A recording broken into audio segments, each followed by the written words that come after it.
My name is Marvin Lindsay, and I'm the senior pastor of First Presbyterian Church in Columbia, Missouri. It's a new year, and often we go into a new year with some expectations, some hopes, and some dreams for what is going to unfold in our lives in the coming year. And so I'm wondering, what are your goals? What are your expectations?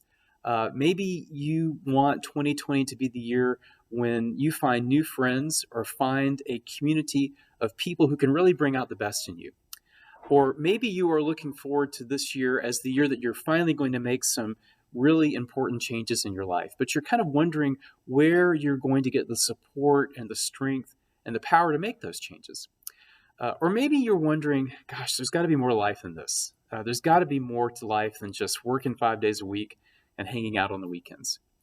Well, I can say, speaking only for myself, that I have found a higher meaning and purpose in life by being a disciple of Jesus Christ and by following him and by seeking to imitate him and be obedient to him. I have been changed through my faith in Jesus Christ. I've received power and strength to make changes that I think I would not have been able to make otherwise.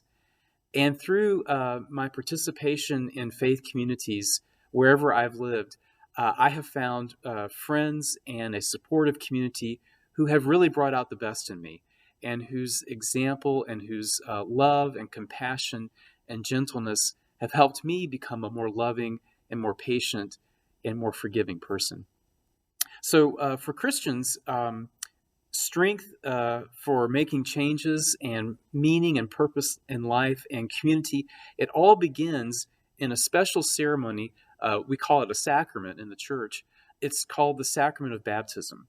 And in our congregation, we use this pitcher and we use this basin to sprinkle or pour water on people as a symbol and as a sign that God has the power to wash away all that is bad and all that is negative in our lives, and that God has the power to quench our thirst for meaning and for purpose and for real friendships and for real community.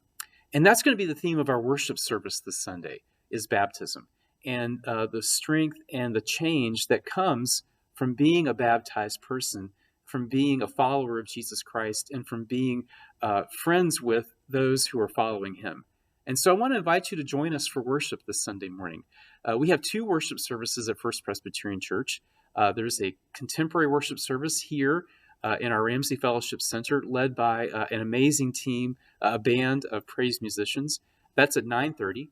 And then we also have a traditional service at 11 o'clock in our sanctuary, where you can see a beautiful mosaic in the front of the church, and where a pipe organ and a choir leads the congregation in singing hymns. We're located on 16 Hitt Street in Columbia. That's right next to the Ragtag Cinema and the Uprise Bakery. And you can find parking just south of the church in one of the two parking lots. There's also a city-owned parking deck across the street from us where you can park. So again, the theme of our worship service this Sunday is baptism, and how we find in the waters of baptism friendship and community, meaning and purpose, and strength and power to make the changes that we really need to make in our lives. And if that sounds appealing to you, then join us for worship this Sunday morning.